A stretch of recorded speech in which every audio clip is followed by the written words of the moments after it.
الذين استضعفوا ونجعلهم أئمة ونجعلهم الوارثين বনি ইসরাঈলের প্রতি আল্লাহ রাব্বুল আলামিন দয়া করতে চাই।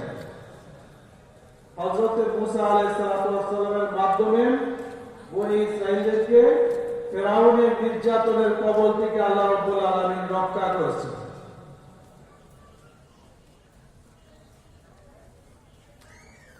হেফাজতে ইসলাম বাংলাদেশ এটা এখন বাংলাদেশের যে কোনো সংগঠনের চেয়ে সবচেয়ে পরিচিত সংগঠন। এটা একটা অরাজনৈতিক প্ল্যাটফর্ম, কিন্তু এই প্ল্যাটফর্মের উপরে বিগত দিনে অনেক নির্যাতন হয়েছে।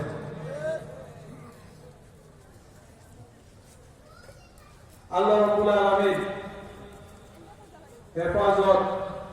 হেফাজতকে এক সময় যারা বলছিল যে আমরা লেজ গুটিয়ে পালিয়ে গিয়েছে, কিন্তু তারা পালিয়ে গেছে, হেফাজত পালিয়ে যায় না।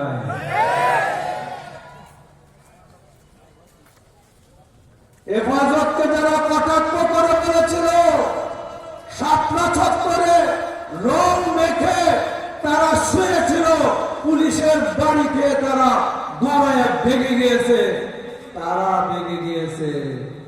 সেই বক্তারা ছিলেন আপনারা, যেই বক্তব্য রাখছিলেন